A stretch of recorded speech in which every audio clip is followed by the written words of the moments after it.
thank them. We are going to thank them.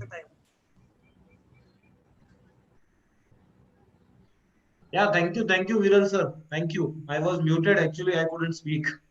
Okay. Yeah. In the morning also, I think I heard part of your this thing lecture on tax planning. Whatever Oh, inputs that I got from there, it was really We are news to me. Quite a few new insights in that. so yes, we are live now Yeah. on YouTube as well.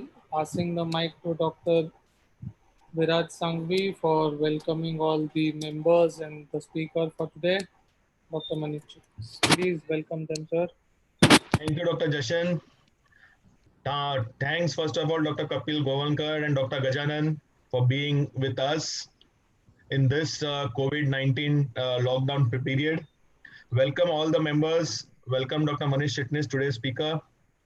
Friends, IDA MWSB has been in the run for delivering and spreading education and knowledge to all our dental fraternities. We have finished the first session. As tomorrow the first part of the lockdown gets over, we too have finished our first session of lectures. But since the lockdown is continuing, we have a second session of the lectures which are going to take place. The future three lectures are on 14th, 15th, and 16th. 14th, we have lecture on navigating current turbulent times. Jashan, what is the name? Can you just enlarge it? Because I cannot see the name It's properly. Navigating Current Turbulent Times. That's it, sir. By Brajesh Trotsky. Navigating Current Turbulent Times by Mr. Prajesh Trotsky on 14th of April, 3:30 to 5:30. 3:30 to 5 o'clock. On 15th, we have Dr. Vinayak Shirshekar with CBCT, its applications in dentistry. And on 16th, we have Dr. Amit Gupta with bone graft substitutes, what and where to use. 17th, also we have a lecture by Dr. Parag Kerkar, but the topic is yet to be finalized. We'll definitely let you know. So, guys and friends, be geared up for the second session of the dental education, which is going to be spread by the members and the entire executive committee team of Indian Dental Association, Mumbai West Suburban Branch. I request Dr. Jashan Arora to please introduce today's speaker so that we can start the proceedings of today's webinar. Thank you, Viraj, sir. We have none other than Dr. Manish Chitnis with us today. He is a practicing dentist for 23 years and has done 8 years in Thane and the last 15 years in UK. He is passionate about dental business management, team building, and dental business systems. He has two ventures.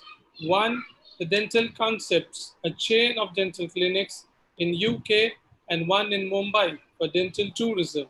And the other is Dental Business Masters, an online and offline training academy for dentists. Today, he will explain his tips on what to look out for in the challenging time of COVID-19 and how to do contingency planning for your dental clinic.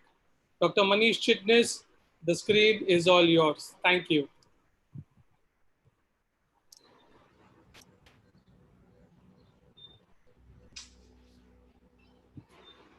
You're not able to unmute yourself, sir. You are unmuted. You are unmuted, sir, on my screen. Please speak. You are just, I'll mute you again and I'll unmute you again.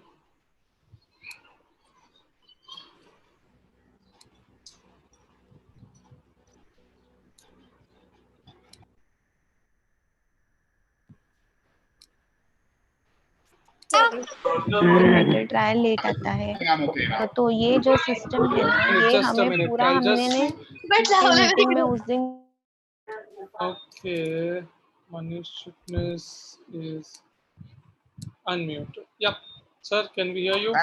Thank you. Jashan, Perfect. Sir, just a minute. Manish, sir, just a minute. Jashan, the recording has been started, or is going to be directly YouTube loaded? YouTube loaded, recording start. Okay, no problem. Sorry, sir, to disturb. No, thank you. My wife says बहुत ज़्यादा बोलता है. Maybe she spoke to Jashan and just put me on unmute, so I didn't get a chance to speak. So thanks to Shilpa, I think. So first of all, a very warm welcome to all of you, and really excited. Actually, to be honest, I'm used to speaking to 200 people off the stage, but speaking to 200 people who are so close to me on this screen, I do have a little bit of heart pumping up and down a little bit, okay? So I'm trying to get used to this new technology. Of course, we have been doing it for last 12, 13 days, so it's not very new. But first of all, welcome all of you, and thank you to everybody, Viraj, Viral, Jashan, Dr. Agarwal, Kapil, everybody who has made a lot of efforts to actually get this organized.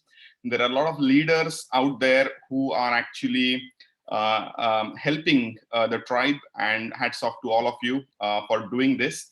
I was on Anisa's platform the other day, Anisa Patel Sheikh, who spoke on social media, and then I watched the program here, which was amazing. And thank you for the opportunity for me to come along today. So I'm just going to ask Jashan, as we get along, if you stay on unmute, because my share today with all of you is purely based on numbers, and numbers can become boring. So I just want to have a little bit of interaction, maybe speaking to you, Jashan, if you are okay, and I'll ask you a few questions. Completely okay, sir. Thank you. And the sort of quick agenda for today is that every one of us who is here at the moment is going through a phase of uncertainty where we are wanting to understand what the future is. Quite a few of my colleagues in India started with the assumption that it's a 2-week holiday and things are going to go back to normal. And the first session I did with my own Dental Business Masters core tribe over the last 5 years, we call it as a DBM alumni. I did that first session on, I think, 23rd of March. And people were in the lockdown situation thinking 30th March, everything is going to start again and we are going to be back to normal. And I said, is that correct? I don't know. But what I see here in the UK, it looks like this could go for 3 months. And some of the news coming was 6 months. And almost everybody after that program came back to me and say, sir, are you joking? Are you serious? Do you think it's going to go on for a month? People were thinking like, oh, will it go on for a month? And I said, my guesstimate is definitely at least a month. We are not going back to work.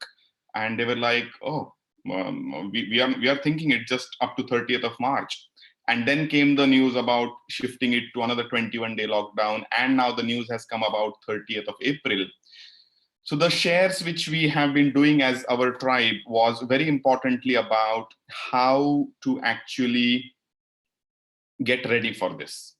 So none of us knows, is it 1 month, 3 months, 6 months? And the small agenda for today is let's get ready for 6 months, okay? So my question to Jashan at this stage is, have you made contingency planning either in your head or on a book or on your spreadsheet for 6 months or less or more? What is your take at this point, Jashan? Sir, I've made it for a very lesser duration, not for 6 months. So when you say that, will it be a month? Yes, sir. Okay. So I think most of us sitting here in this group are probably thinking, let's plan for 1 month and then 1st of May, things are going to open up. So my take on that is let's plan for 6 months thinking it's going to go up to September and get ready for 1st of October. If it starts on 1st of May, that's a bonus. If it starts on 1st of June, that's a bonus, no problems. But at least mentally, I'm ready for 1st of October. Yeah. Brilliant. Now I'm going to sort of put 3 or 4 categories out there. And I want you to actually honestly look at yourself, give yourself an honest answer of which category do you fit in. Yeah, because there are many people out here and I don't know which category you fit in. And I'm going to mention some categories, which are these. Okay. Some of us are cash rich, which means there is actual physical cash in the bank, and we're like, this doesn't bother me. We also have assets like properties, gold, lots of tangible assets. And third, we have other incomes coming through, which is maybe property, rent, giving an example.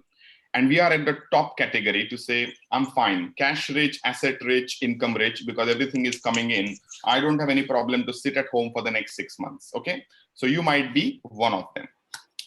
Second is somebody who is cash rich and asset rich, but there is zero income because his income was purely dependent on going into the clinical practice and actually getting some income in. So that's second category. Some of you might be in there. Third category would be you only have some assets like maybe gold, silver, some property which you can sell, etc., etc. So that's asset rich, and you don't have any cash because you were living month to month and there was cash flow which was being used for personal expenses and professional expenses, and that's finished. And obviously there is no income. Yeah. And the most scariest category is, and there will be friends, and I made a mention about it, if you sit in category number 1, keep thinking around you, close friends, family, who would be in category number 4, they are going to need your help. And that category is no cash, no assets, and no income. And that's scary. Okay. If it all turns around within a month, brilliant, no problems. We can get back to action, start doing few things. But there is also a prediction that the economy is changing, which means there is no money exchanging hands, which means that there is a chance that people are not going to jump on 1st of May to say, oh, I need to see a dentist, unless they have a broken tooth, painful tooth, swelling, and that's what they need attending to. So as a business, we have made a decision, whatever day we open, we're all canceling our normal checkups and routine work. We are going to postpone those appointments only because we want to create space for which I call it as a tsunami of patients who are waiting for 3 months, 4 months with a broken tooth, swelling. Everybody is wanting help, and somebody's veneer has come off, somebody's implant crown has come off, somebody's Invisalign has stalled because they couldn't do anything. So there are lots of people who will be halfway through or with emergencies. Be ready for that. How much, how many, we don't know. But the general dentistry trend is going to be more compared to advanced dentistry. So that's another thought of what to be ready for. But imagine the economy is going to go down, which means the income level may not be what you stopped at in March, maybe. There are other categories here.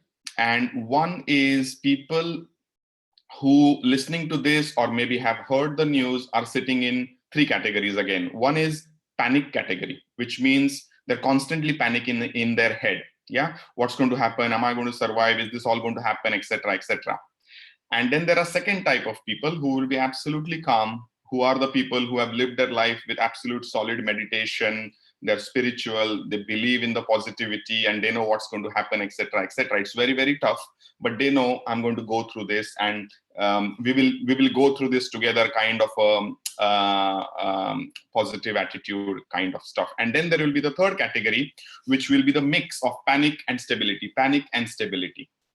And my message is you might be sitting somewhere in these 3 categories as well. But the quick message is panic and fear can cause untimely death. And I don't mean a physical death, but a mindset death. Yeah, that whole sequence. And I always say we all live because of one word, and the word is hope. And if panic can cause untimely issues, then that can cause loss of hope, and loss of hope can cause a very serious issue on your mental health and your physical health. So if you're sitting somewhere in the panic category, the best thing is to speak it out, speak to people, go to positive people, look at positive news, and make sure that your contingency, because today's topic is contingency, your contingency planning is towards the positivity and the hope. Yeah. So if it's 1 month, all this discussion here may be of use for someone, but if it's 6 months, I might be calling you to say, I think I'm collapsing. I need help. What do I do? Yeah. So I think the best thing which people like all these 5 people whom I've mentioned before are doing is they are creating positivity, they are creating hope. And that's why I don't know how many people are here and how many people are seeing on YouTube, but close to around 200 plus people are here who are looking for positivity and hope. And when we are doing this constantly, I know it's become a bit of a webinar mania everywhere, and everybody is on Zoom, almost like my day is super busy. Either I'm learning something or speaking about something. But I think it's keeping us going, to be honest, because if I was sitting in my home just doing nothing, it would have been terrible times. Yeah. So that's those categories. And there is one more level of categories which I want to speak out here, and I've just mentioned it. There will be 2 types of people in this room. One will be closed, completely closed. They want to keep their emotions with themselves. They don't want to say that I'm in trouble. They don't want to call their friends and tell them I have a problem. Yeah, because they are very closed people who keep their emotions, keep their private things to themselves. And then the second category will be maybe people like me who are open. I would voice something the next minute, I think. And that has helped me because as soon as I've asked for help, I've got help. So my suggestion is, if anybody is sitting in that kind of category to say, I'm just going to be closed, I'm not going to speak to anybody, I don't think that's a good idea. So in this testing times, it is best that you go ahead and you speak to somebody and have that open approach, because if you don't have that, you're going to have that untimely, I use the word death.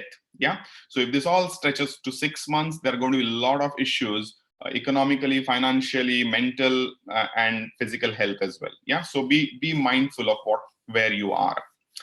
Right. So on that note, what I want to get into is probably a quick look at my spreadsheet. I'm going to interview Jashan just to get a feel, and you might be sitting in any part of the world, but at the moment I'm speaking to a dentist, a individual sitting in Mumbai city in India. So I'm going to use rupees as the currency, and then let's play the game with what does a normal life look like. And Jashan, it doesn't need to be your own figures because that's confidential. We don't want to share it. But if you can give me a rough estimate, and again, keep everybody on a mute because I've seen this before, that one person opines to say the cost of X will be this. And the other people start shouting, no, it's not that, it's not that. So my message to all of you is, let Jashan tell me the numbers. I'm going to put it on the spreadsheet. Let's play with it. And at your end, if you are watching this on a laptop with sitting down on a desk, then take a pen and paper and maybe make the mathematics. Later on, once this program is finished, I think quite a few people have gone on to my portal and downloaded this spreadsheet.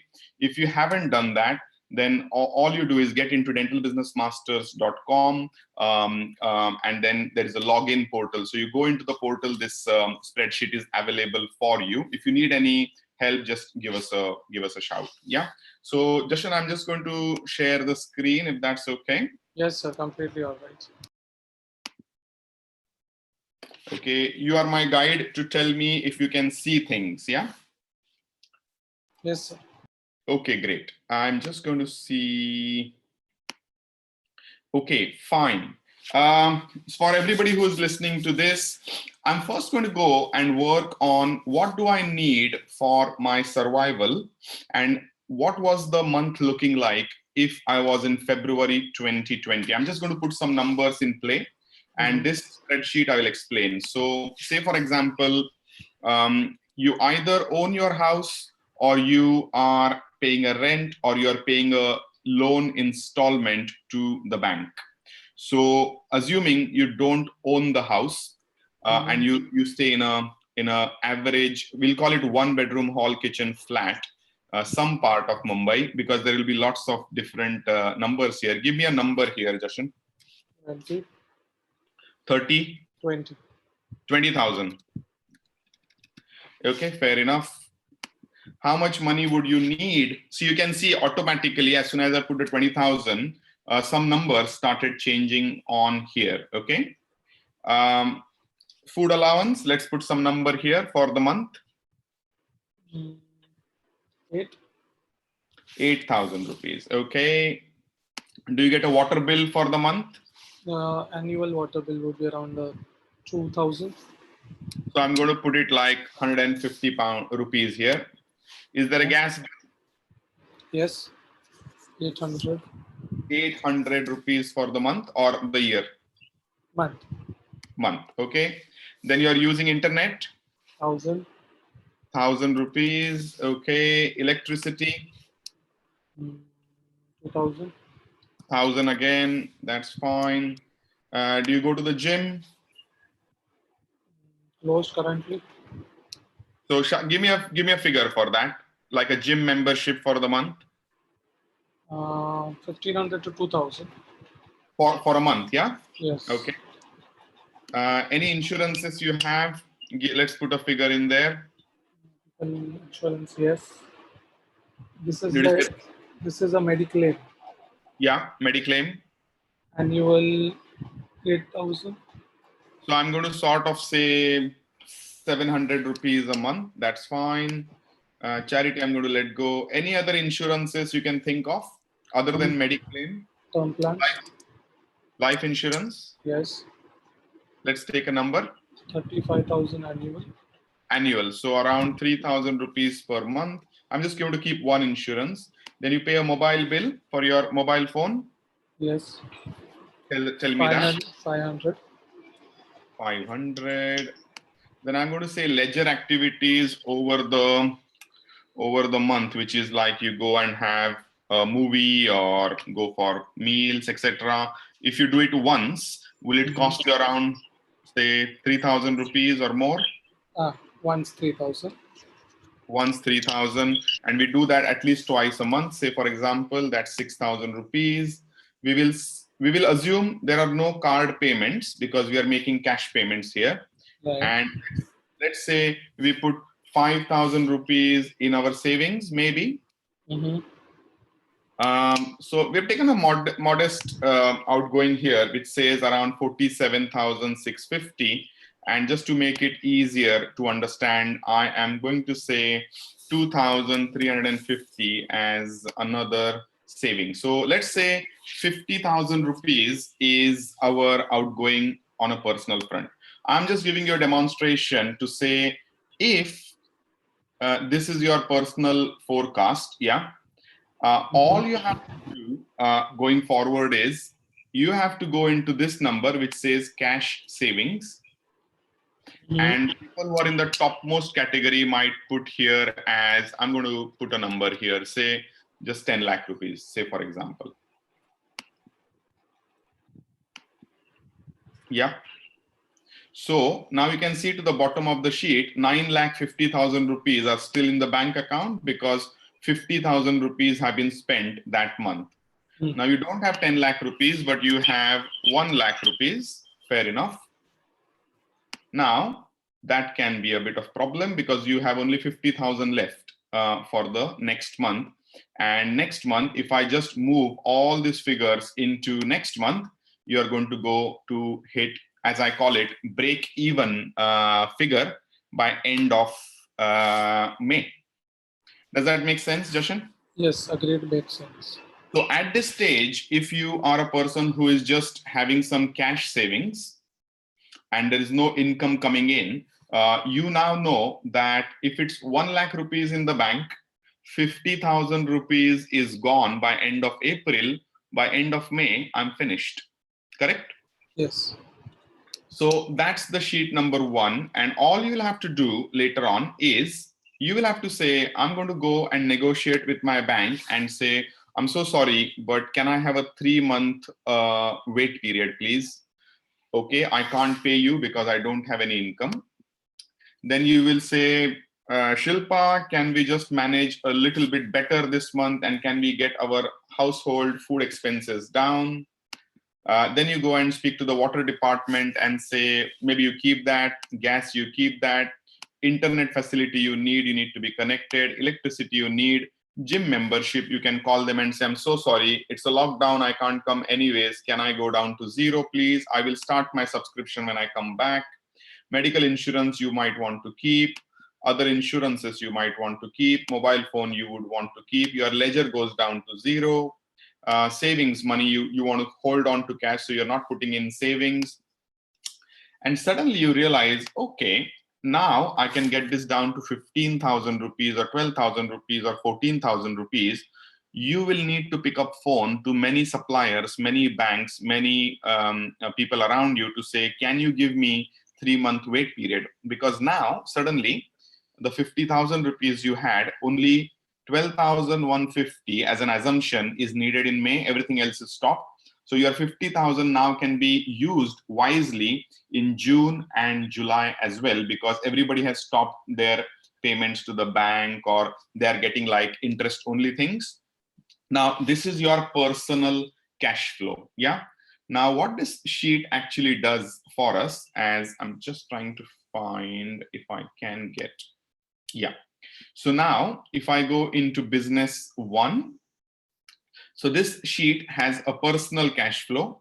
Then some people might have 2 dental clinics maybe, so business 1 and business 2, or they might have a clinic and some other business like property business or something. So I've made 2 sheets for you to work with, and that's quite easy to put the numbers in. And then I'm giving you a consolidated cash position. So in this sheet, automatically, lots of things you can actually predict. All you have to do is do a number game here. Yeah. So now what I'm going to do is I am going to play with these numbers here, Jashan. And these are just numbers which I will put in. And I'm going to say, let's make it easy for everyone to understand. So somebody might be a 1 lakh rupees practice. Somebody might be 2 lakh, 3 lakh, 5 lakh, 10 lakh. All you have to do is multiply these ratios and see if this works for you. So 1 lakh rupees is what I have said is my income, right? Then I'm going to say I pay my laboratory maybe 8,000 rupees to actually do the work which I do. And 1 lakh rupees is generated with some crowns, dentures, bridges, etc., etc. And my lab bill is 8,000 rupees. Then I'm going to go and say the material which I need over the month is 5,000 rupees. I'm putting some sort of random numbers here based on some statistics. In the UK, it will slightly differ in India, and you'll have to figure out if you're doing your numbers until now, you'll know what has happened in last 12 months. Then we have, okay, then we go down to say, I need to pay my dentist. And this is another big important thing. We, as I'm going to use the term Dr. Jashan Arora and Mr. Jashan Arora, my DBM tribe knows this philosophy. So we do not pay, or Mr. Jashan Arora doesn't pay Dr. Jashan Arora in this table. What happens is Mr. Jashan Arora and Dr. Jashan Arora are the same people sitting at the bottom line, which is the net profit on the bottom of the sheet.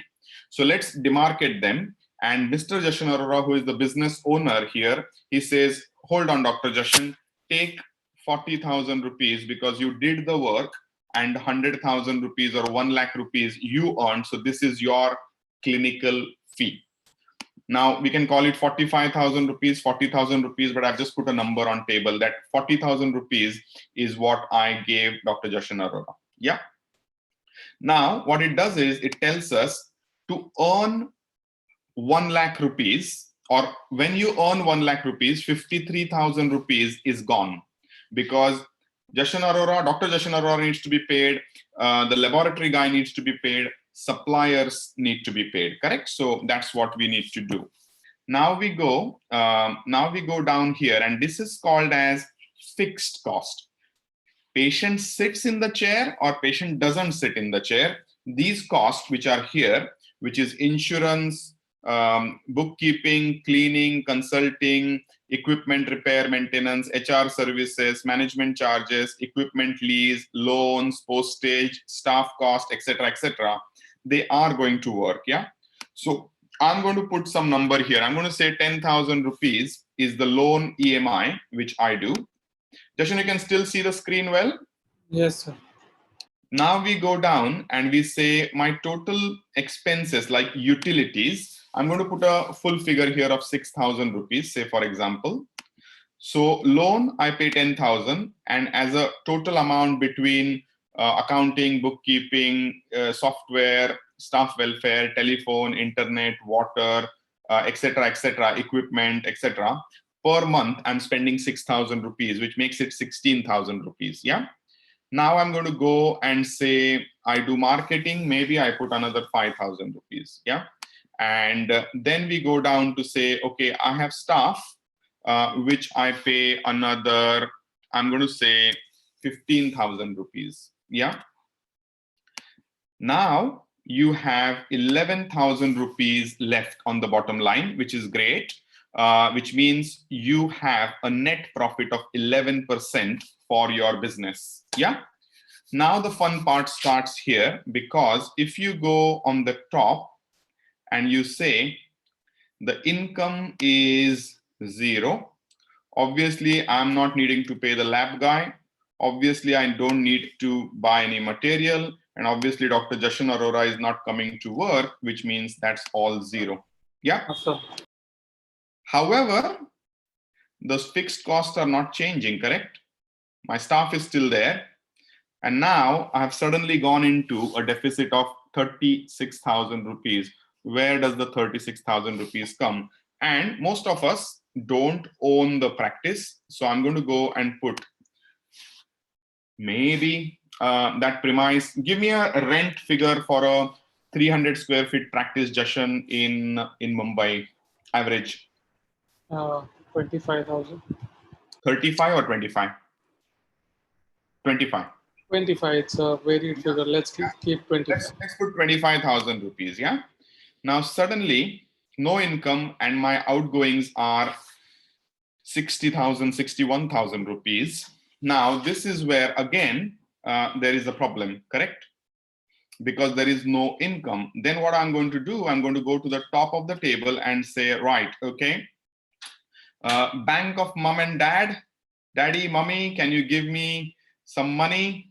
And dad and mom give you say 1 lakh rupees. Beta ye le le, because this is what you need to survive, and you pay. But that 1 lakh rupees can only cover your fixed expenses maybe a month and a half. And that's where the problem could be.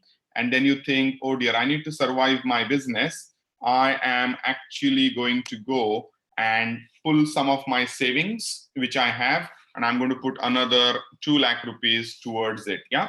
So I'm just playing with the figures, because you guys will be doing this exercise when this program is over. And it's quite a simple exercise to do, because as I mentioned, when I put a note out about this program, if you can see it, it's there. If you can't see it, it's not there. As simple as that.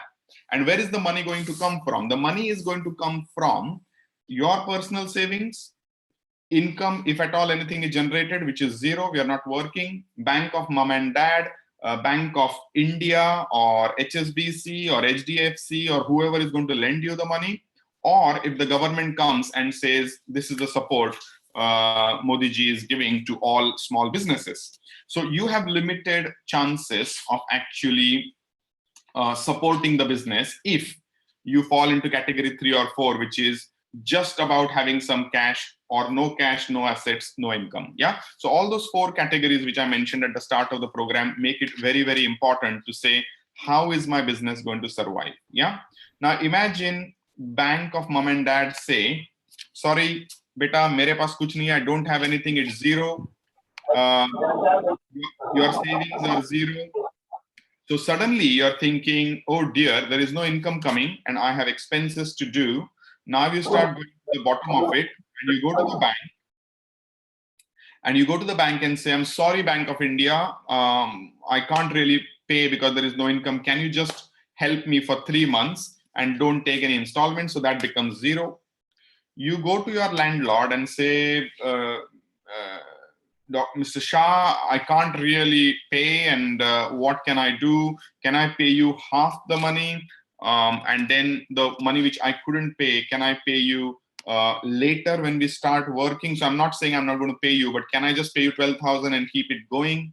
maybe you negotiate that. You go and try and stop certain activities, but you can't really stop electricity and things like which will sort of cause problem in the premises. So you'll have to keep something, but you might drop it down to 3,000 maybe, so on and so forth. Then marketing, obviously you're going to stop everything. It's not needed. Training, you're going to stop everything. And then you go to your staff members and say, I appreciate, but the things are really, really tight. Can I pay you 50% of your salary?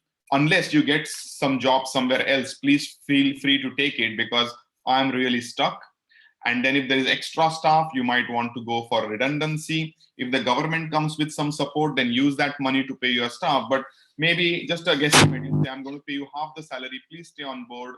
I can't do much more after this because I don't have money, basically. You will have to face the reality if this all extends beyond 2 months, 3 months, 5 months. And I have friends sitting there who says, for next 18 months, I have no problem. Even if I sit at home, I have cash enough to pay my staff, pay my bills, look after my family, no problems. But those guys are our core tribe members in DBM. They have done the cash flow sheet, which is here. You can't be doing this mathematics in your head because suddenly you will think, oh, I forgot that. Then you'll see something going out of the bank account, something coming in the bank account, some call coming to you, say you owe me money, you haven't paid this, some insurance company calling you, something or the other will come in. And if you have this black and white sheet, I'm almost doing it every 2 days. I'm inputting new numbers because the business is big and we need to just manage what the cash flow is. But every 2 days, I'm tweaking this sheet. And my message here is, as soon as you put the numbers in, say, for example, I've done that here, you will see what happens in the consolidated position here. Now, suddenly, business 1 is gone into a red. I haven't even input numbers on the next month. So when those numbers come in, suddenly this sheet starts looking different. And it says by end of September, I'm 65,000 positive. But that's because I haven't entered anything in month 2, month 3, month 4, etc. There is nothing in business 2. I'm just going to put this as 0. As soon as you do that, you go into consolidated cash position and business 2 changes. Yeah. So on and so forth. So I'm going to go and ask Jashan at this stage, whatever I have said till now, 1, does it make sense? 1. And what are the key points you picked up in the last 10 to 15 minutes? Yeah, it does make sense. 2 things that I appreciate is, first of all, that try to reduce the expenses as much as possible which are unnecessary, and reduce the lifestyle to some extent so as to make sure that we are able to withstand this for the next 6 months. Yeah. Secondly, what I understand is pay your staff members, and though even after we reduce the amount that we are paying to them, we still understand that they are humans as well and have a human touch. Pay them the money that they need, and let's continue ahead. Absolutely. So you will have to look after your assets, and assets range from your resources, which is your team, right up to whatever equipment you have, because sometimes your equipment over 6 months can go downhill if it's not looked after. So you need to really go in. Obviously, when there is lockdown, you can't really go in. But when it's released a little bit, you need to go in, start some instruments, make them run, etc., etc. So you will have to do some contingency planning for asset management as well. Yeah.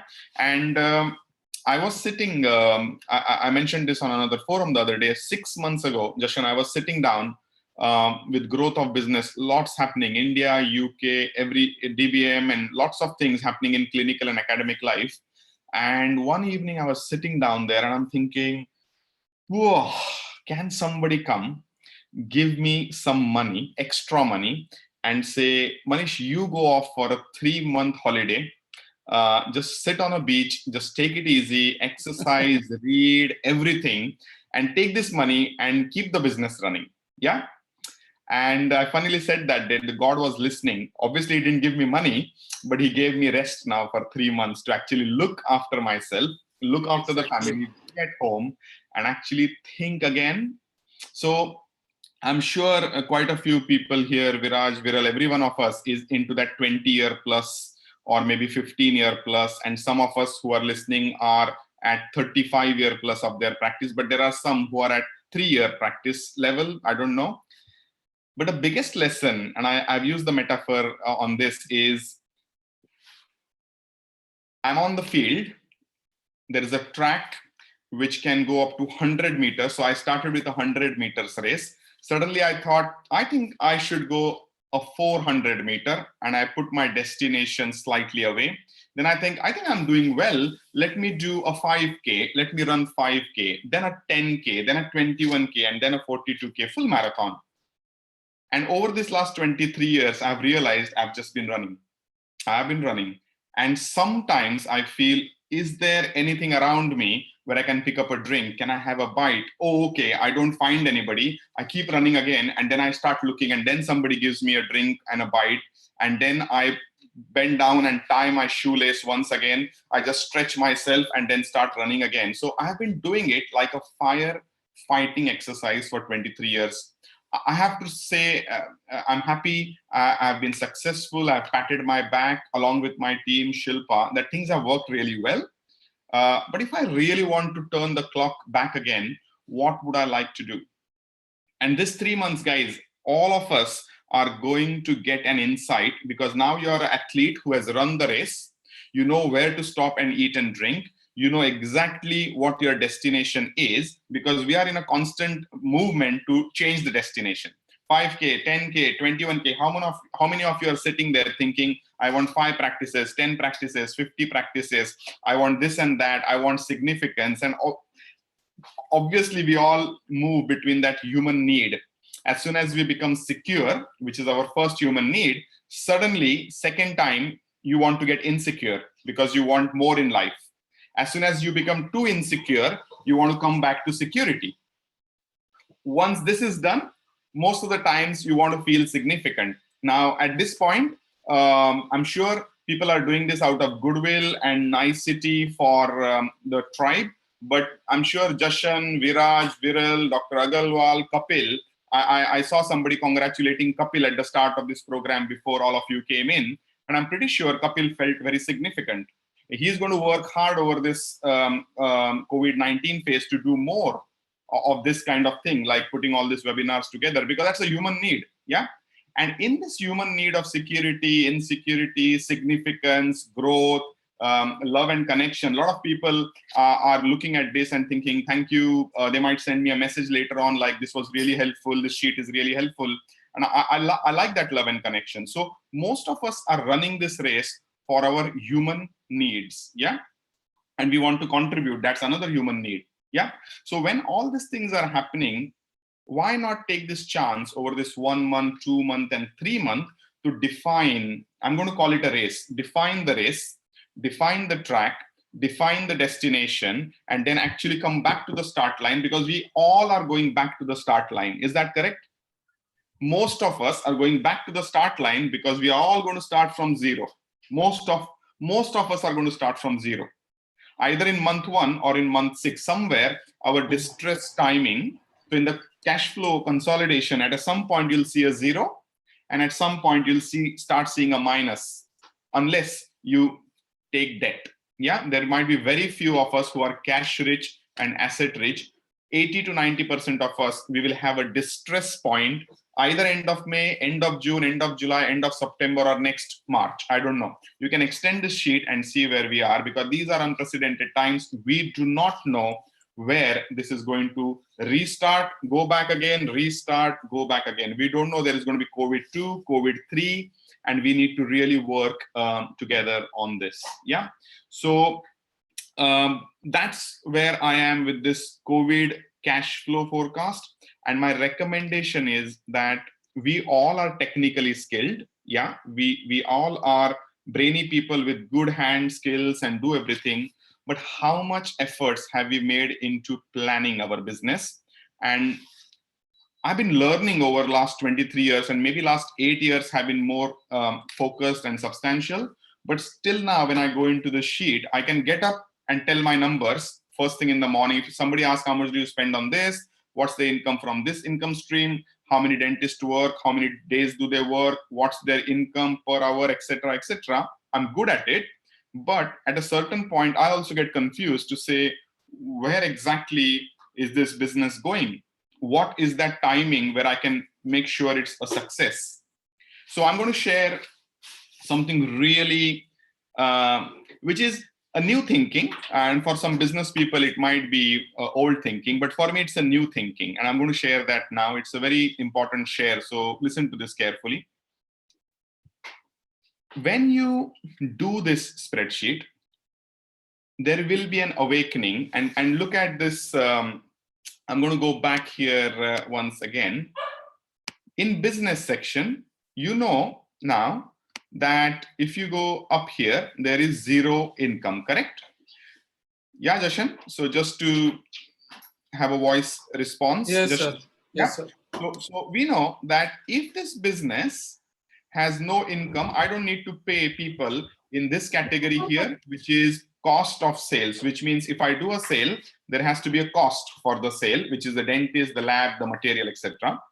Now, this exercise is giving me a great insight to say that these are all my operating expenses, and in operating expenses, this is unnecessary. Stop it. This is actually working well. Hold on to it. This may be reduced. This actually can be increased. So I'm going to come up with my own formula for my business to say these expenses are what I want to when I go back to the start line. When I start running again on 1st July or 1st September or 1st October, these are the expenses which are mandatory. Yeah, done. Then I'm going to go and say this much staff, and that's mandatory, or I need one more in the new world for infection control, etc., or I'm actually going to stop it. So that's my staff cost. And then what it shows me here on the bottom line, as we all know, bottom line means profit. At the moment, it's showing loss, correct? So I'm going to actually go and put a figure in that box. So say, for example, I'm going to say I want to earn 4 or 5 lakh rupees as my net profit. Okay. Now I have two figures in hand. One is the net profit, which is what I want to sit in my bank account at the end of the month and feel really happy about. Because I'm pretty sure we have this funny sentence in the DBM tribe where husband goes home on the 30th of the month, and wife says to him, "6 din kaam karte ho." So for people who understand Indian language, I'll translate it in English in a minute, but 6 दिन काम करते हो और bank account में कुछ भी नहीं बचा है is a question mark. So for people who are listening from outside India, it means we work very hard 6 days a week, and when it comes to the end of the month, we have this leather pouch with 2 chains, zips, one on the top, one on the bottom. Patient pays, we put it from the top zip, and from the bottom zip, the money flows out to suppliers, staff, materials, blah, blah, blah, rent, loan, etc. And then we have this black pouch with no money in. We can see through straight on because there is nothing left. So what I'm trying to understand is I need to make a target to say I need 5 lakh rupees, 500,000 rupees on the bottom line. These are my expenses to pay 100% that I have to pay even if patient doesn't come in. And let's, for argument's sake, say these expenses are 5 lakh rupees. So what happens now over the year is, or the month is, we'll say year, is 10 lakh rupees is what I need 100% because I need money in my bank and I need to pay my fixed expenses. Now I'm going to do a reverse calculation to see, okay, if I earn 22 lakh rupees on the top line, 40% of my money goes to, or 50% of my money goes to laboratory, materials, and dentist, correct? So I'm left with 11 lakh rupees. And to be honest, I need only 10 lakh rupees, which means I have 1 lakh rupees buffer. Now, if I don't earn 22 lakh rupees, I'm not going to get 5 lakh rupees as profit. I'm not going to get 5 lakh rupees to pay my operating expenses. So now I'm going to do a reverse calculation, and this is called as stability approach, which means what is my line for stability? not about growth. It is purely stability, that 5 lakh rupees profit, business is doing great. 5 lakh rupees paid to my operating expenses, which are fixed expenses, great. I need to earn 22 lakh rupees to actually make this model work. Till now, what most of us have been doing is we're looking at the top line first. Okay, I have so much money, out of which I will pay this one, this one, this one, this one, this one. Ah, great. And I have something left for me to live life. But we are not demarcating between a business and a doctor. And a doctor needs his own clinical earnings to take home for his personal survival. And the business to be strong and to survive and to move on. Because if COVID phase 2 comes in, this 5 lakh rupees, 5 lakh rupees, 5 lakh rupees over the year, 60 lakh rupees, now you can use towards contingency if COVID 2 happens, and some of it towards growth. Yeah. So some people who want to live life the stable approach, not invest in any growth till the bottom line is good, they can work this way. And some people say, I'm not going to wait for my bottom line. I'm going to borrow some more money to grow into a second chair, third chair, second center, third center. So a quick summary for this before I start doing some Q&A is either in the phase 2 post-COVID contingency, you're going to go in with a stability approach, or you're going to go in with a growth approach. And growth approach will attract debt. Stability approach will not attract debt, but it will be a slow process for growth. So some of you have a growth mindset, some of you have a stability mindset. And I was listening to Christian Coachman the other day, and the word came back in the discussions. And he said, why have we all been living life for growth, growth, growth, growth, growth? Can we step back and start thinking about stability?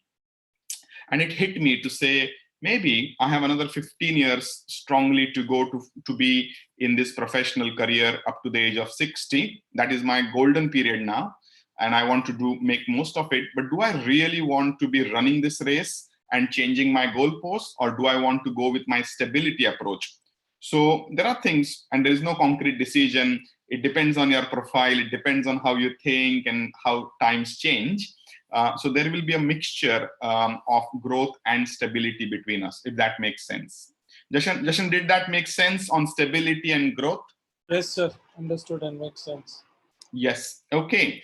So there we are. I am going to take a few questions. I don't know what the time is at this stage. I am going to stop the screen share for a minute. I'm going to be live now to take some questions live. And that's the best way to approach. If anybody has any challenges, any questions, you can put it in the chat box. I haven't seen the chat box for a while, but I'm going to check it. Jashan, is there any question coming up? Anybody wants to ask anything? Not yet. No, that's fine. So I'm going to say, these are the numbers. This spreadsheet is sort of my share and gift to all of you. And all you have to do is go on to my portal, which is dentalbusinessmasters.com. If you are already a member, just log in and it's there. We have made it available free. There are 4 more programs in there for you to watch. And then secondly, people who are not members, it's a very easy sign up. So use this spreadsheet, give me a feedback. If there is anything you want to add, just let me know. I'm going to stop the share and I'm here for a Q&A. Okay, good to see the numbers and they have stayed stable. There are, okay, 350 people watching. Please post your questions in chat box. How to order materials of clinic if cheap? X-ray, Kodak. Right. So Amit Bandarwar is asking how to order materials of clinic if cheap, X-ray, Kodak. I probably might get the, I don't know if I've got the question, but let me put a thought on materials at this stage. Before COVID or now in COVID or after COVID, the formula is similar. We go into conferences and we buy materials in bulk, sometimes because they are cheap or on discount or 10+2 offer and 10+3 offer, etc., etc. Then what happens is you are actually physically locking that money out. So my recommendation is when you buy materials, you buy on a 24-hour cycle. You need to have a buffer stock, but the recommendation I do to my tribe as well is go and buy something which obviously comes the next day. Most suppliers give you the material next day. Do not lock your money in materials, because imagine you buy boxes of GIC and then the expiry date is September 2020 and you have packs and packs of boxes, and this has happened to me and you, I'm sure, and then you open up a box and you think, oh my God, the expiry date is gone. So that's of no use. Secondly, that money could have been used for your growth into something else in the business. You could have used and kept the money in the bank and got some more interest. You could have invested in somewhere else and got some more money, but your money is sitting in those materials, which is not making any money till the time the package is opened, correct? So my advice is don't go for cheap materials or discounts or anything. Be thoughtful that, okay, mindful that I'm going to use this much material in the next 1 month. That's all I need. Everything else can be ordered. And then your money is not locked in. And very careful in the new times, you don't need extra materials. You need to be careful on that. Yeah.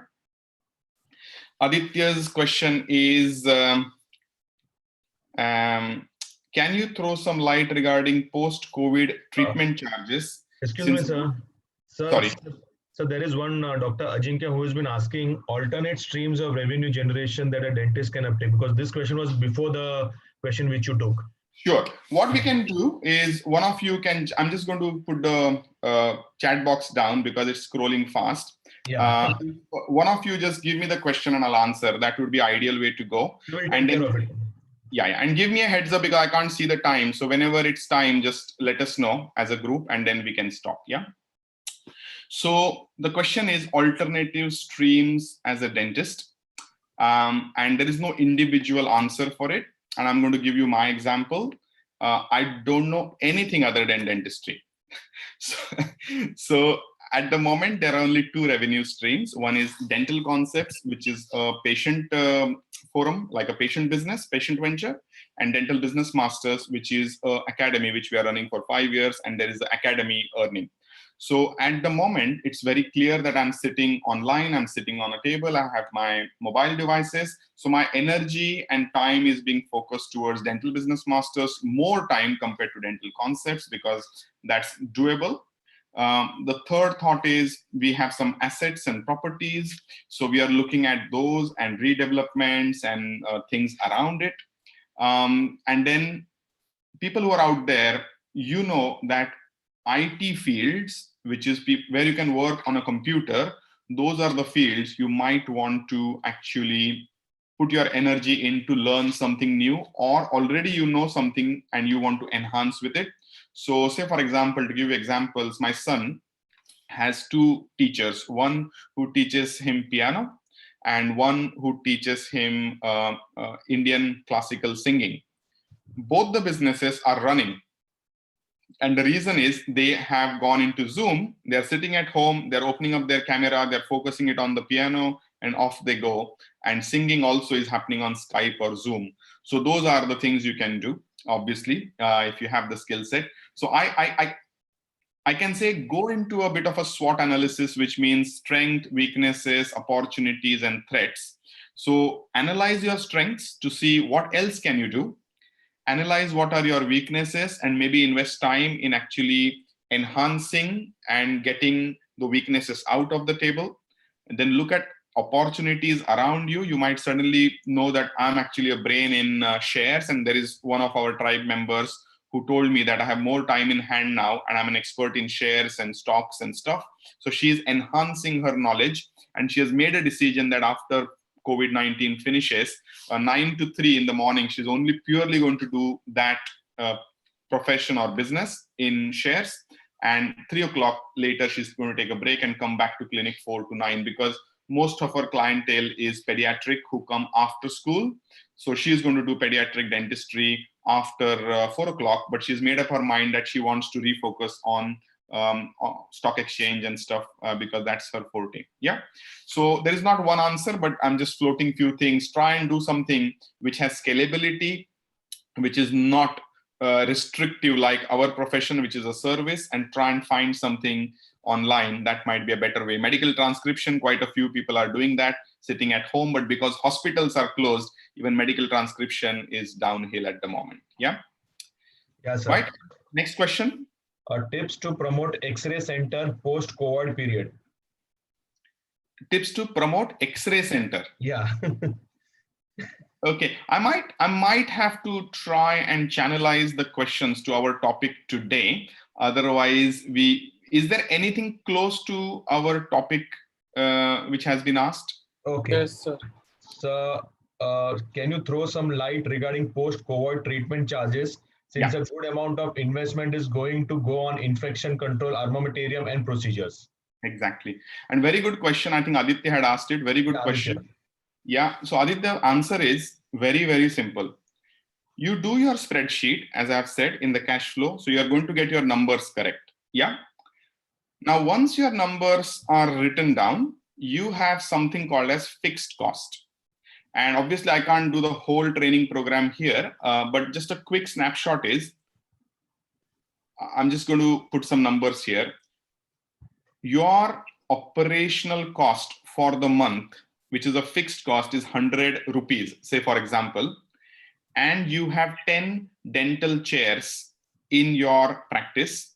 Every dental chair has a cost of 10 rupees. So imagine there are 10 different shops and every shop has a 10 rupees rent for the month, as simple as that.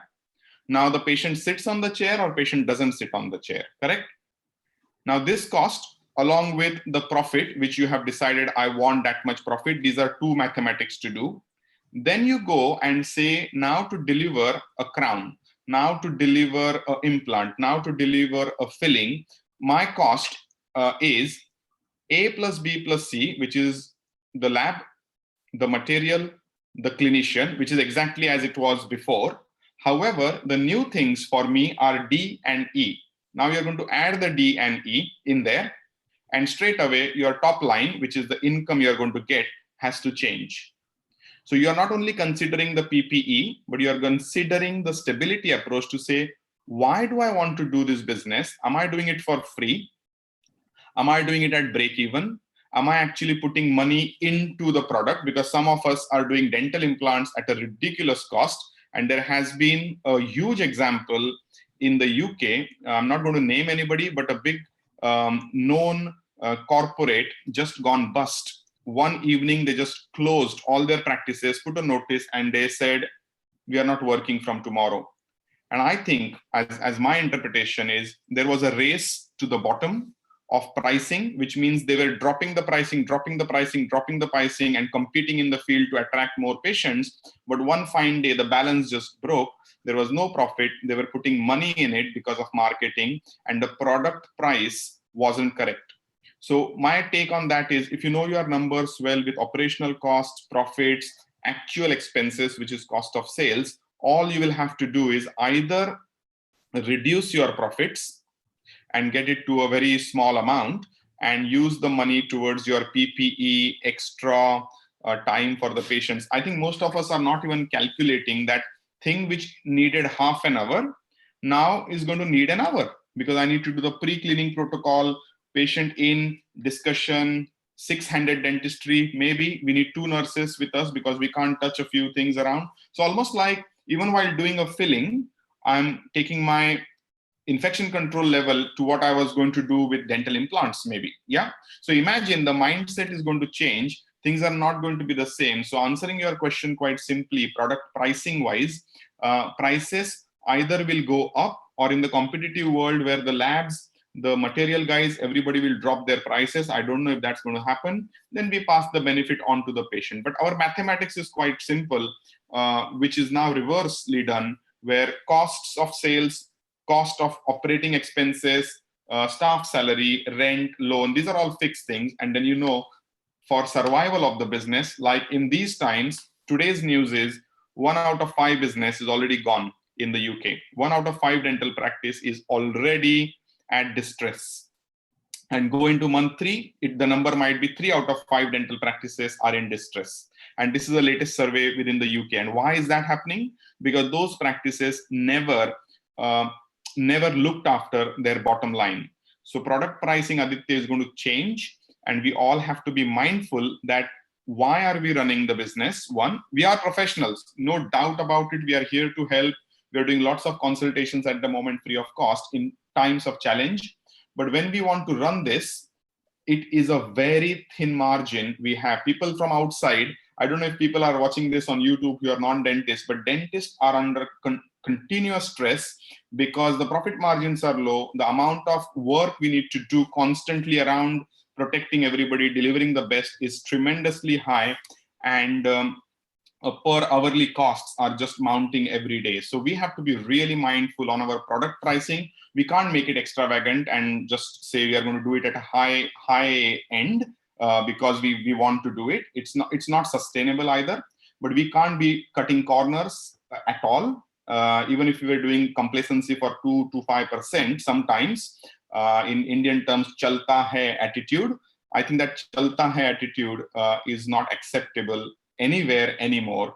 So I'm just being human to say that these things happen, and going forward, we have to be really strict. So sorry for a long-winded one on product pricing, but you have to be mindful. Either it's going to go up or stay same. I doubt it's going to go down because the restrictions are increasing. Yeah. So don't be sorry, because you have answered plenty of questions on these things. Pricing and materials and everything. Yes. Yeah, sir, there's some Dr. Happy, I think so. Okay. She's asking, they are already running SIP in mutual funds. Okay. What to do in this scenario? If I have a cash, shall I proceed or stop SIP? Answer again lies in the cash flow contingency forecast. So if you are putting money into SIP or any saving, just like what I did with Jashan, we went on the spreadsheet, and where it was savings, I made it 0. So my take at this moment is there is an unseen future. So what it means is cash is king. At this point, whoever has cash can use it physically, because even if I go and try to sell an asset, it's not easy because there is nobody ready to buy. Yeah, property market, everybody knows everything is at a standstill. Nobody is wanting to buy. Very deep pockets, they're buying people out of distress, and they're buying it at a throwaway price, and that's going to increase over the next 3 months. So my reflection at the moment is I would like to hold on to my cash because even if it goes into savings, I'm locking my money in.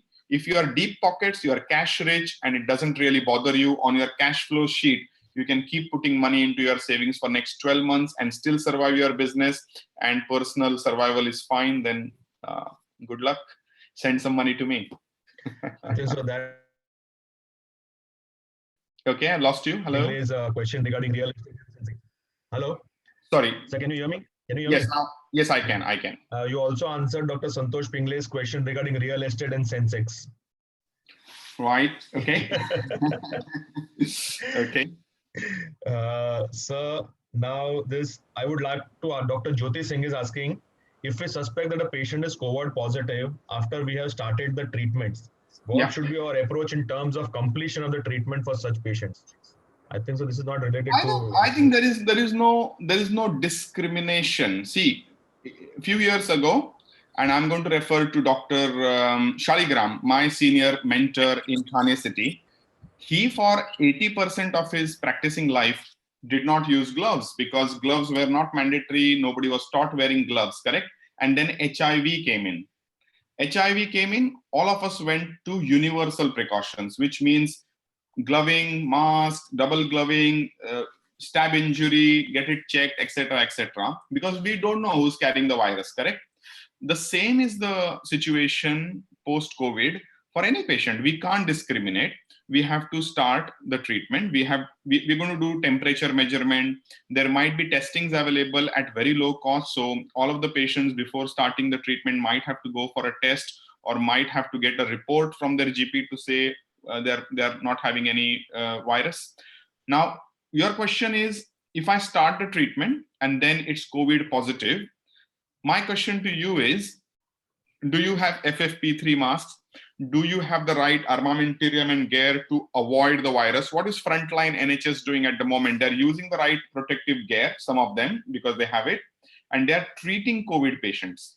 So going forward, even if we know or we don't know, it's going to boil down to the way you are working, the infection control, the precautionary measures you are taking, and are you safe and are you keeping your patient safe? So my answer is you will treat that patient unless in the UK we call it as hot center and cold center. So anybody who is COVID positive will go into a hot center which have multiple layers of precautions, and cold center is where they are symptom free, they don't carry COVID virus or coronavirus, and they come to us and we have a certain layers of protection.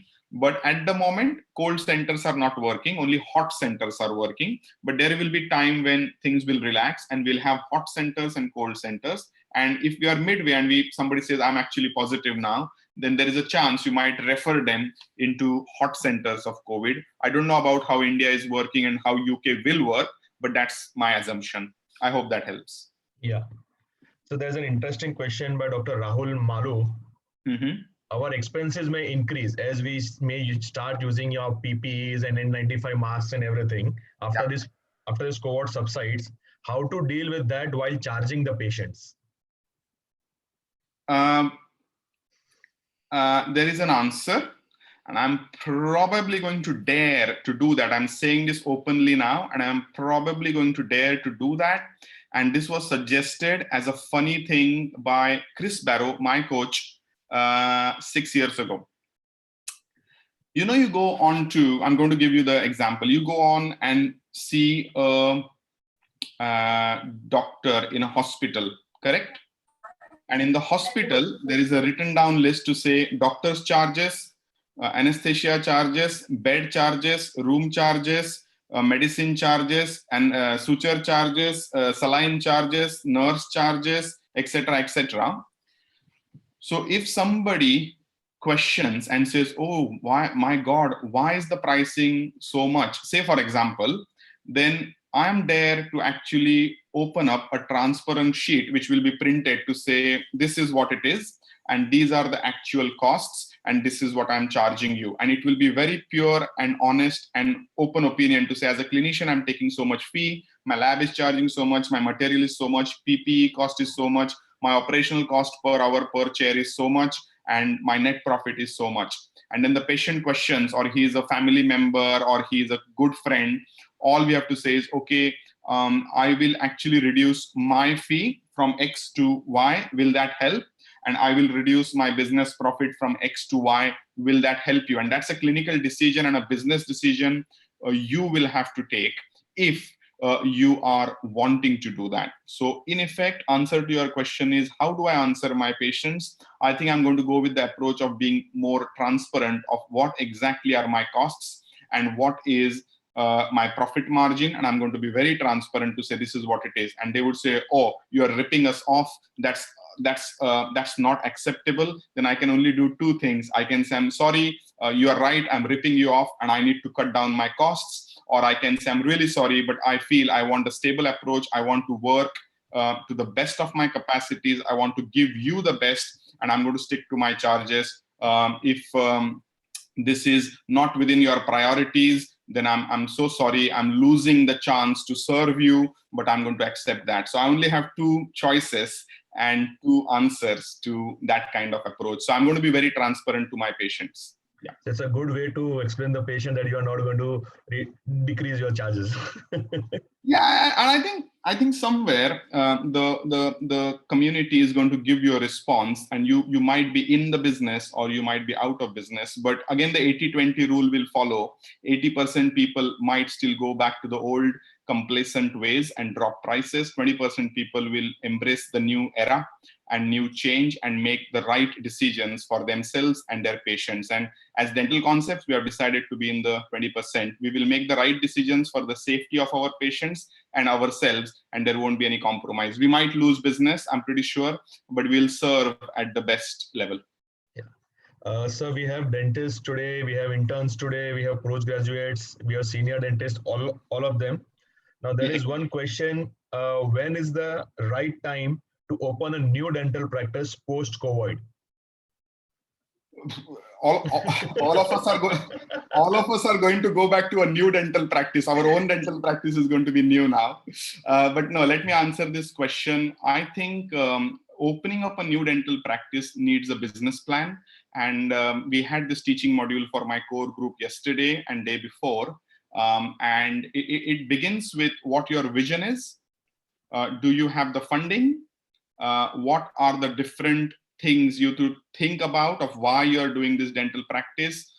There will be challenges. You will have to resolve the challenges and you'll have to put a target date to actually achieve it. So honestly, the answer to that question is, why do you want to start a dental practice? What is your business plan?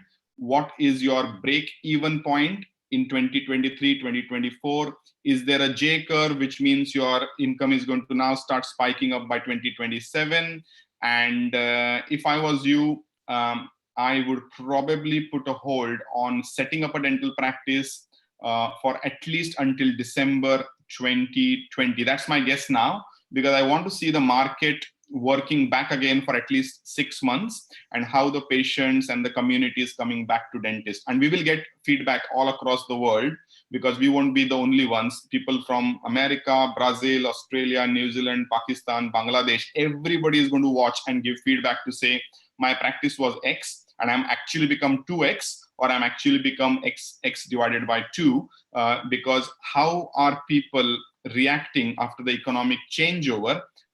We don't know. So shall I put the new dental practice? And I'm in mid of 2 projects. One is 80% complete, was about to be launched on 26th of April, which is gone ahead now. And one was to start on 1st of September. So that might still happen. So we are midway, and some of us have put money in. Some of us were thinking of putting money in, but the real answer will be from the audience over the next 6 months. And I want to see dentistry running for 6 months, and what is the ideal way to run the second innings. Once I get a grasp of that, then growth or next clinics, etc., can happen. Okay. So now from the private practices, we move on to charitable clinics. There are a few dentists who are asking, in India, there are a lot of charitable clinics where the charges for dental treatment are low. With all the added expenses, what is your suggestion for them regarding charges? And one more doctor asked for the same thing. Charitable clinics are the best example for race to bottom. They try to ruin the business for all dentists. So what should be done? What is your suggestion, sir? So the way I'm just going to compare charitable trust, and I'm going to compare a low-cost patient supportive model called as NHS. So National Health Service is a very patient supportive model in terms of money. And we as dentists who are running the NHS model, we are very, very grateful for that system to be in place in England. But if I have to really do my mathematics and my business numbers, I'm not going to use the word charity, but I'm going to say a model which exists to actually serve the patient. There is no business behind it because the numbers are quite limited. And same is the thing with charitable trust. And going forward, actually, the question is with 3 stakeholders. And the 3 stakeholders are you, the clinician, who's going to work in the charitable trust. Second stakeholder is the actual charity who is funding the dental clinic. And third is the patient. Now, I don't think it's going to change dramatically because people will still need help, but there will be a different approach to it. And that model may not be sustainable if the prices are low and we are trying to do all the effective care and protective care, etc. So it will depend on who is funding that project. It will depend on who is the clinician in there. Is he complacent or is he actually doing things the right way? And then it depends on the patients coming in to that premises to say, I'm happy to take a below average kind of a safety net. So I'm assuming things, and the answer is we cannot control the pricing in a private sector. Charitable trust, complacent practices. I don't know if complacent is the right word, but some people who will have the attitude to say, this is all humbug, I'm not caring for it, I'm just going to go back to my old ways. And then there will be practices who will practice at the right guidance or evidence-based practices. So will charitable trust drive down the dental prices and dental phenomena? My answer is no. Always the 80-20 rule will apply. People will go to their preferred provider. You need to position yourself in the right way. And as I always say, there are only 6 pillars of a successful dental business. And those 6 pillars are: first, we need to start something. Yeah, the first pillar is the business, the start. You need to take something off the ground, and we are going to go back to the race now, and we have to start again. So some people will not even start, they will collapse and they will close, and some of us will start. Then the second pillar, very important to understand in these times, and I'm sorry digressing a little bit from the charitable, but the answer is in this, the 6 strong pillars. One is starting the whole thing. Second is you need systems. And some people will do systems, some will not do systems. If you do the systems and follow it, your practice will be safe, your staff will be safe, your patients will be safe, you will be safe. So systems, that's the second pillar. Third is you need to steer things, which means you need to be like strong leader in this challenging time and afterwards. You cannot take any nonsense. You have to be there, and you need to be actually supporting the whole ship with your own ethics, your own standards, your own vision, and you have to be strong to drive it forward. So people in the 20% category will have to be really strong. They will have to take the hit of the expenses and lots of challenges. The fourth thing you need to do is you need to be transparent. You need to be communicating. You need to be speaking well. And if you communicate well and tell people exactly what is happening, why it's happening, what are the best things for themselves, that's when they are going to come to you. So you will get people who like you, and those people will tell the people like them, which means slowly and steadily the businesses will go back, and you'll only attract the people whom you want to attract. So charitable trust will attract the people who like a charitable trust. I will attract people who like me. Dental concepts will attract people who like dental concepts, as simple as that. And there are 2 more things you need to do. One is showcasing, which is positioning. That's the 5th pillar. And I've said a few things here, okay? And that's my stand on how dental concepts will work post-COVID. And that's my positioning. I'm putting a positioning out here as I speak. And that's what is going to be my positioning for people to understand who am I, what is my value, what's my vision, what am I wanting to do? And that's what you guys need to do. And the last thing, obviously, as we all are in this world of social media and stuff, you need to spread the word, you need to market yourself, and you need to go out. So if the 6 pillars are being done correctly, then either you sit in that charitable trust category or a middle category or top end category. People are going to make their own choice. So I don't know if I digressed a bit, but there we are. I think we have probably another 5 minutes more. 5 minutes more. Yeah. So there is Dr. Varsha Rao who is asking, how are you keeping in touch with your patients during this lockdown? Please share some tips. Okay, so later today, there will be an announcement on dental concepts and my profile. We are doing video consultations. So at this point, we have a web page which will launch today, 5 o'clock UK time, and people will have access to us. So we have been doing it on a phone call and video, WhatsApp calls, etc. But most importantly, we have sent messages out to our patients. Shilpa has gone ahead and written emails to them, just saying, we are thinking of you, how are you, safety, etc. And people are connecting very well. So email, phone calls, photo consultations, video consultations, these are the various ways we are working with them. In the UK, there is a bit of relaxation on antimicrobial prescribing. So we have our own affiliated pharmacies. So what we are doing is we are speaking to people, first of all, assuring and advising them of what is good for them if they have a problem. Then we are prescribing analgesics and antibiotics, but they don't need to go out of the house. We contact the pharmacy, we send a prescription, and that it's posted to the patient. So we are connecting to our patients almost every day. Shilpa more so, because I'm probably zoomed out here, and Shilpa is taking some calls. So we are connected in a way through text messaging system, emails, and phone calls. Yes. Yeah. So there are 2 or 3 questions more. Okay. This question is once again regarding buying the PPE, gloves, and other safety products like high-vac suctions and everything. The Dr. Ritika Agarwal is confused whether she should buy it right now or at a later stage. Actually, very good question. Thank you for asking that, because people are getting panicky. Like, if I don't buy it now, it's all going to go wrong. I don't think that's the case. Come 30th of April, and government is not going to change the lockdown on 29th of April. Yeah, if they have an indication, they will change things. And don't assume that 30th April comes and 1st May you open the shutter and people are queuing in. That's not going to happen. You have to actually tell people, okay, the relaxation is on 1st of May, but because we are preparing the clinic, we are going to open on 3rd of May. Now you have 3-4 days to contact suppliers. There is a huge network of dentists, social media, WhatsApp messages, and now you'll have 10 suppliers in the line. And the competition for actual suppliers is going to keep increasing. Prices are going to drop. So trust me, there is no like mad urgency to buy and store it now, because you really don't know what's going to work.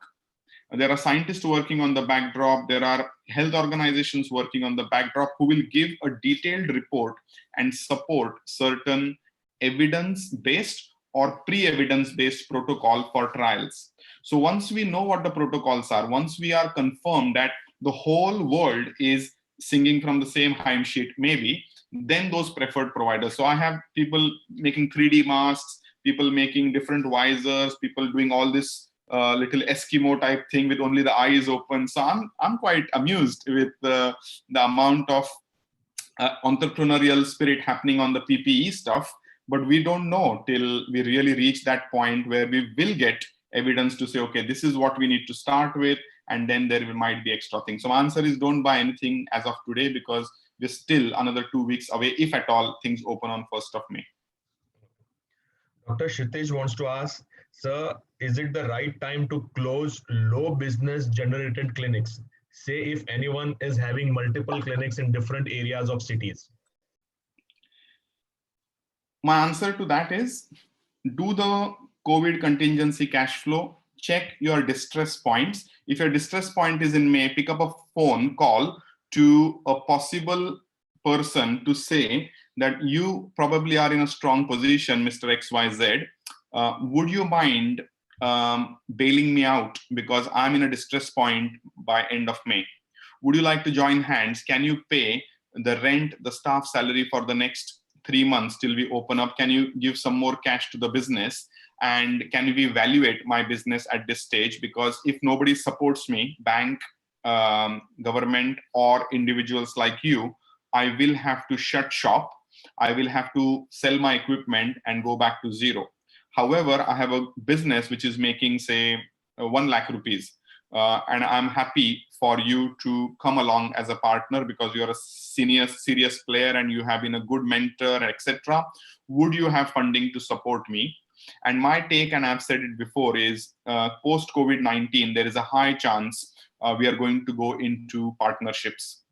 We have already made a decision for our business in Mumbai. We are in discussions with 2 more people. We are probably going to look for more stability for our tourism business and our local Mumbai business. We are speaking to new partners because I think the growth or the stability for dental practices is purely with people coming together, and single chair, single owner practices. I don't have to say this, they're already struggling. And post-COVID, there is a high chance that if they are not settled and they can't even afford the rents or the staff salary, then there is a serious thinking of collaborating with other practitioners to get a group practice going and then have some life and have some other revenue streams to actually look after yourself. Because golden era between 1980s and early 2000s is gone, and after 2005, 2009, 2010, 2015, every dentist coming into the fraternity has had a lot of challenge. So starting up a new practice and actually making it win individually is only possible if you have deep pockets and dad and mom and banks helping you. But if you are an individual loner out there who just wants to start on his own, my take is just go and find somebody to collaborate and make a joint venture. And answering that question where we started is, if you are in distress, don't sell it, ask somebody to take over. At least be a dentist there. If at all they take the whole share and you go as a working dentist, at least you have something to work when the things reopen. I hope I got the question right. And this right, is right, sir, absolutely right. Friends, now this is the last question, but Dr. Manish will be available to us on our webinar groups 1 to 5. You can post your questions. Dr. Manish will be replying to your answers as and when is possible for him. So am I right?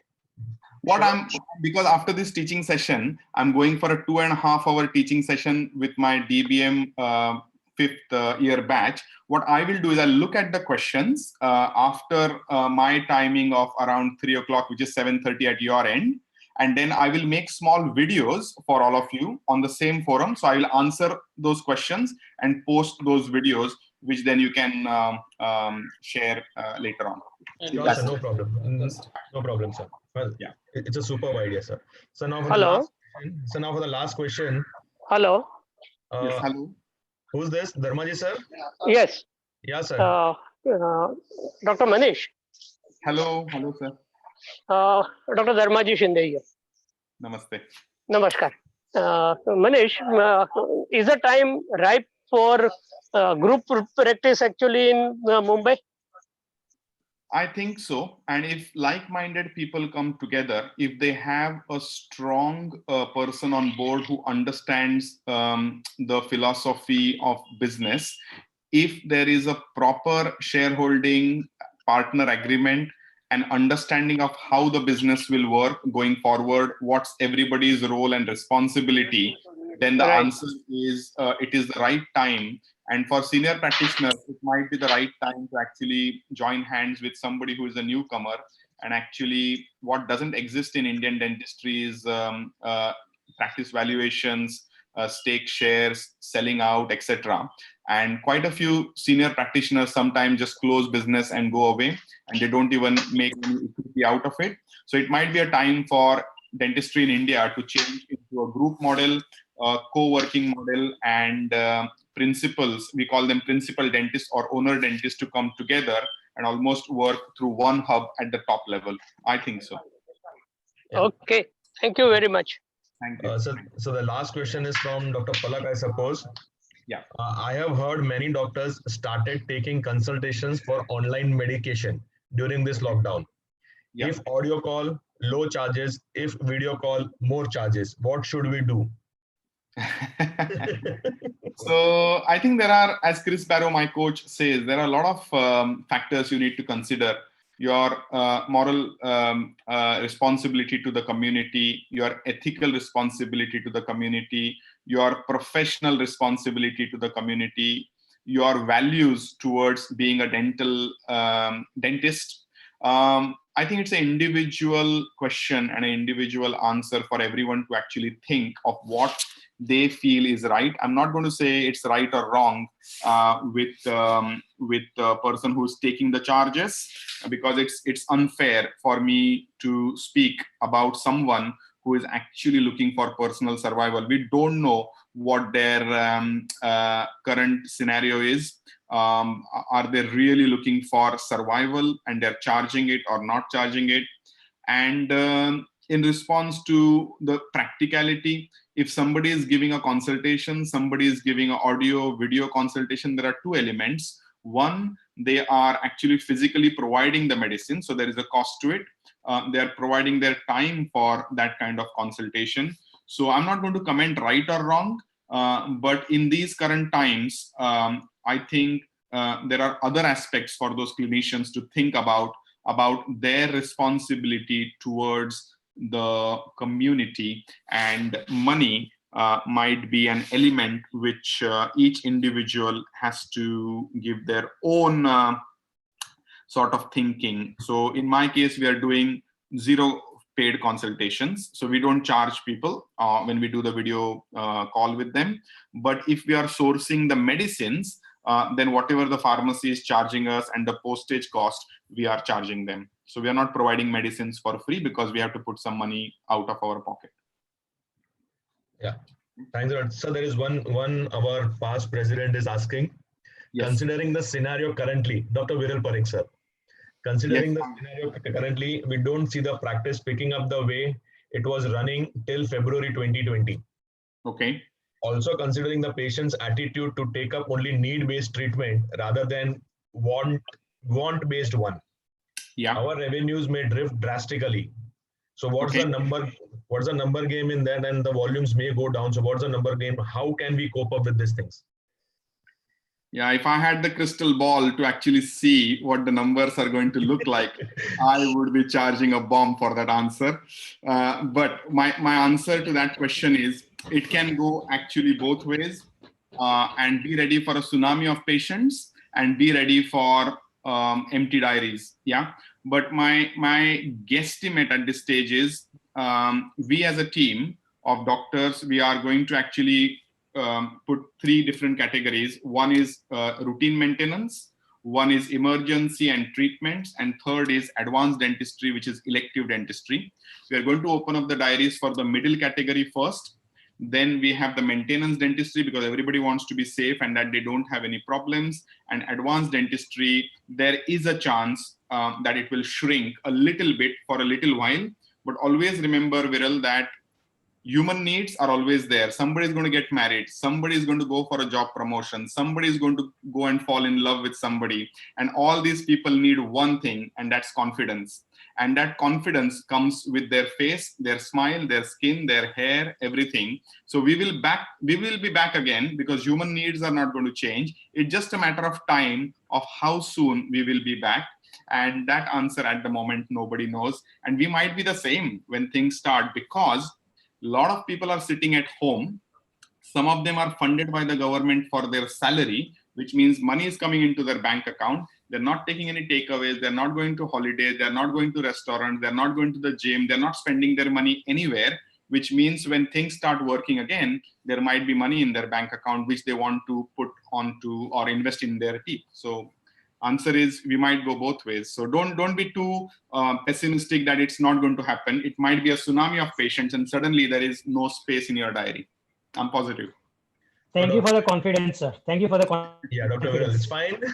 I thought you were answering someone else's question. That's why I didn't put it up. So, thank you very, very much. I think I'm sure you guys have stayed so long, so you would have enjoyed. And thank you for putting it on YouTube as well. So I'm going to have a look at that later on. Sure, sir, definitely.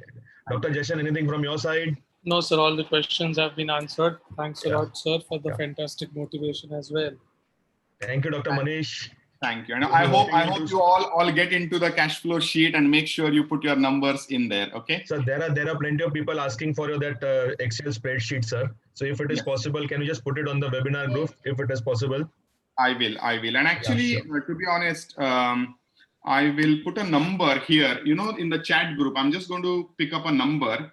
If anybody needs any help, I'm just going to check. 1 second. Give me a second.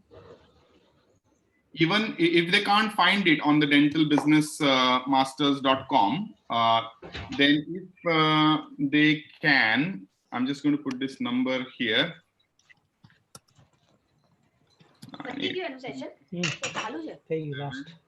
03554. I put a number for Dental Business Masters. Even if you WhatsApp this number, you will get a message back on how to 9834703554. You will get an answer on how to get this spreadsheet. It's all there on the portal, so no problems at all. And you can put this number in the group as well, and we'll send some links. Okay. Dr. Jashan, did you get the number? Yes, sir. I got the number. Yeah. Oh, sorry, I've sent it to Jashan. Okay, sorry. Okay. No problem. I thought I send it to the whole group, but No, it's Jashan, fine, sir. Dr. Jashan will send it. Yes, I'll send it. Sir. Okay. Thanks a lot, Dr. Manish. We hope to see you once again after some time post-COVID scenario to boost up the confidence once again.